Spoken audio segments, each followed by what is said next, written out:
Merci, mes chers collègues. La parole est à Madame Dubié.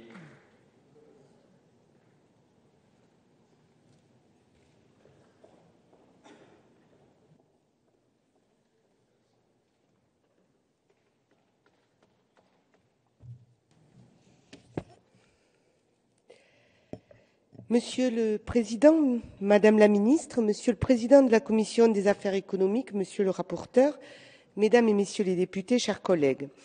Depuis mai 2012, le gouvernement s'est attelé à mettre en place des mesures pour favoriser l'emploi, la compétitivité et la croissance par un soutien aux entreprises. Le projet de loi Artisanat, commerce et très petites entreprises s'inscrit dans cette démarche énergique pour les plus petites d'entre elles, dont nous savons qu'elles représentent un levier puissant pour redynamiser les emplois de proximité moins susceptibles de délocaliser. L'artisanat et le commerce contribuent également au soutien de notre économie locale et constituent un élément fondamental du tissu social pour nos concitoyens et en particulier pour nos territoires ruraux.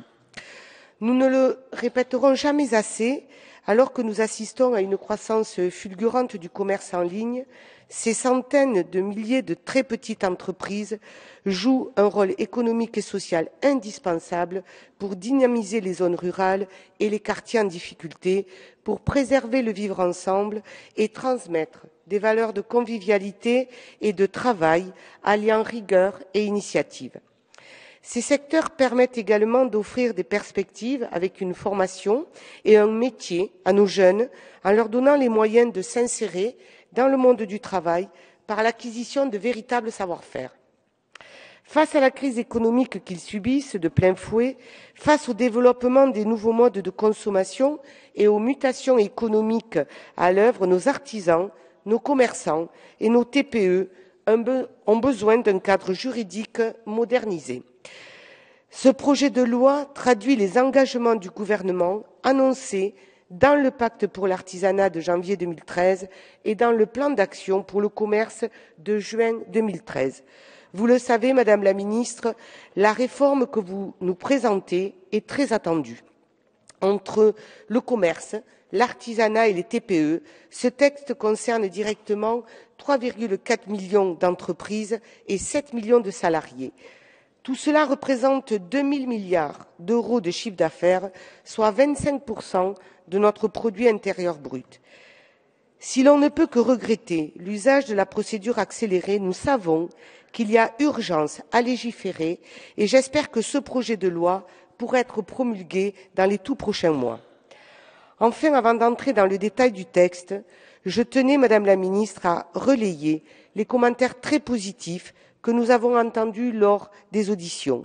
Vos efforts de concertation très en amont de la présentation de votre texte ont été salués, tout comme votre volonté d'être à l'écoute de tous les acteurs concernés.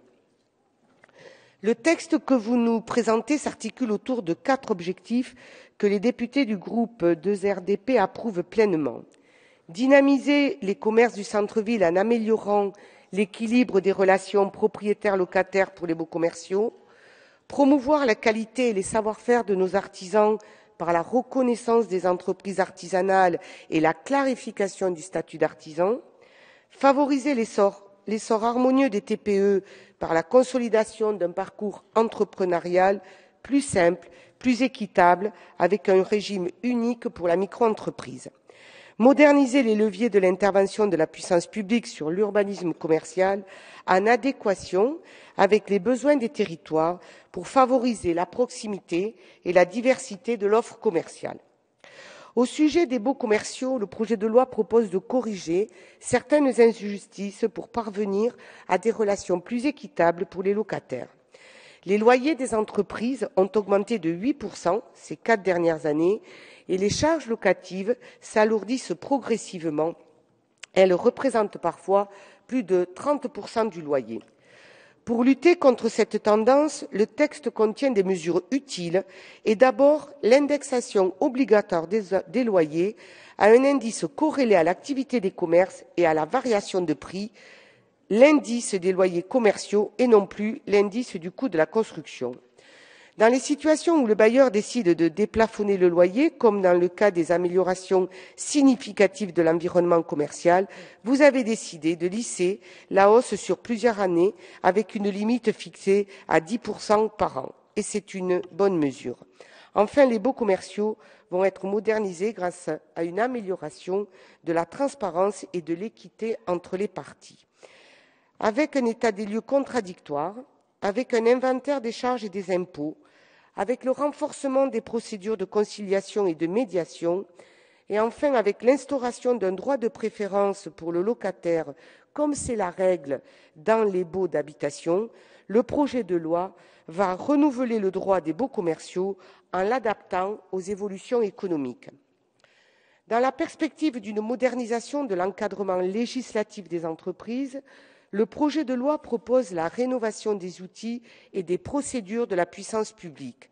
D'abord, le droit de préemption des communes ou des EPCI est renforcé pour faire l'acquisition de fonds de commerce.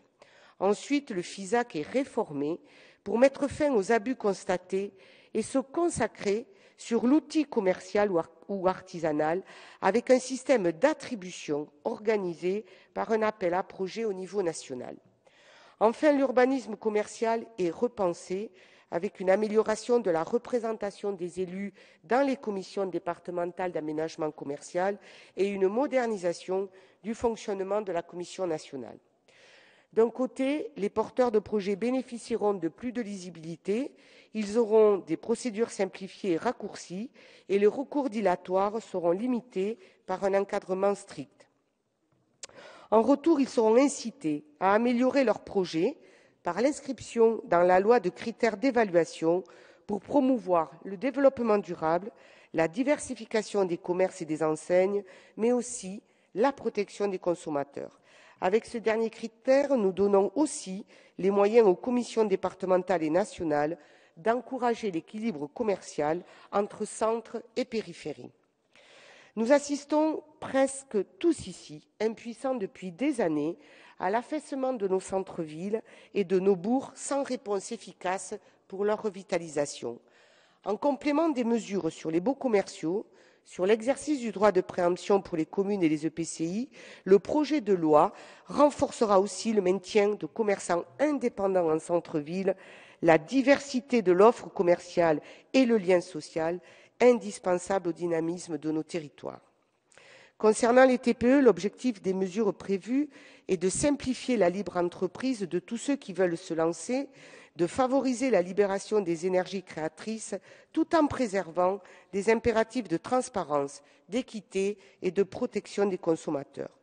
Nous ne pouvions pas continuer à voir des entreprises exerçant la même activité soumises à des droits et des devoirs différents en termes de cotisation, d'inscription ou même d'assurance. Il fallait trouver un juste équilibre entre toutes les exigences, répondre à ceux qui bénéficient du statut d'auto-entrepreneur et qui sont attachés à ces avantages, tout en mettant un terme aux abus, aux dérives et aux injustices qu'il a créées. Au fur et à mesure des travaux et des concertations sur le sujet, nous avons abouti à une réflexion permettant une conciliation et un apaisement des tensions. Avec la fusion des régimes du microsocial et du microfiscal en un seul régime unique simplifié de la micro-entreprise, avec l'accompagnement renforcé, nous favorisons leur développement et leur pérennité, mais cette mesure contribuera aussi à limiter les concurrences déloyales et autres inégalités de traitement avec les régimes de droit commun. Nos travaux en commission ont donné lieu à des modifications substantielles du projet de loi. Pour l'immense majorité d'entre elles, ces modifications vont renforcer l'efficacité des mesures présentes dans votre projet de loi initial, Madame la Ministre. Après l'unification du régime, la mise en place d'un comité de préfiguration pour aboutir à un statut unique dans les prochains mois est une très bonne chose, car la solution définitive passera inévitablement par un statut unique, transparent, juste et simple, comme préconisé dans le rapport de notre collègue Laurent Grandguillaume. En retour, nous avons supprimé l'exonération de l'inscription aux chambres consulaires et de cotisation au régime social des indépendants. L'inscription obligatoire facilitera les contrôles et des cotisations modestes et proportionnelles au chiffre d'affaires leur fourniront une protection sociale indispensable, notamment pour le risque maladie et pour la retraite. Enfin, je tiens à saluer la souscription d'une assurance pour les auto-entrepreneurs artisans, entre guillemets, et son indication obligatoire sur les devis et factures, comme le renforcement de la qualification professionnelle par une inscription sur ces mêmes documents. L'examen en commission a permis d'introduire des dispositions nécessaires pour mettre fin aux dérives du régime des auto-entrepreneurs dans le secteur de l'artisanat et renforcer la protection des consommateurs. Au sujet de l'urbanisme commercial, des amendements importants adoptés en commission des affaires économiques l'ont finalement intégré dans le droit commun en réformant son régime contentieux. Enfin, la Commission nationale d'aménagement commercial devient une autorité administrative indépendante et dans les commissions départementales, le poids des élus y est renforcé. En ajoutant l'inscription dans la loi des critères d'appréciation des projets, l'examen en commission a nettement enrichi le texte en améliorant l'efficacité et la lisibilité des règles. Nous avions, Madame la Ministre, un bon projet de loi initial. Il a été consolidé en commission et à ce stade, nous avons un texte qui satisfait le groupe RRDP. Nos débats en séance peuvent encore donner lieu à des précisions pour augmenter son efficacité. Nous vous proposerons des amendements pour protéger les commerçants locataires contre certaines possibilités d'abus de la part des bailleurs, notamment pour limiter les clauses dérogatoires. Pour le régime microsocial, nous pensons qu'il faudrait mensualiser ou trimestrialiser les cotisations afin que la réforme du régime soit mieux acceptée et pour simplifier sa gestion par la caisse du RSI. Enfin, sur l'urbanisme commercial, nous vous présenterons plusieurs amendements pour apporter des précisions et des garanties supplémentaires à la rénovation des procédures d'autorisation commerciale. Les entrepreneurs, les artisans, les commerçants, tous font partie des forces vives qui se battent pour sortir notre pays de cette crise qui l'épuise. Madame la Ministre, nous savons que nous ne pouvons pas attendre que la crise se résorbe toute seule sans une action énergique des pouvoirs publics. La période troublée que nous traversons exige un volontarisme politique fort. Votre projet de loi bousculera certes les conservatismes, mais il va participer au redressement en donnant les moyens à tous les entrepreneurs de se développer dans des conditions justes et équitables. C'est l'addition de toutes ces énergies qui permettra le redressement de la France. Vous l'avez compris, nous abordons l'examen de ce texte dans un esprit positif et nous formons le vœu que les mesures importantes qu'il contient puissent rassembler au-delà des appartenances partisanes dans l'intérêt général de la France. Je vous remercie.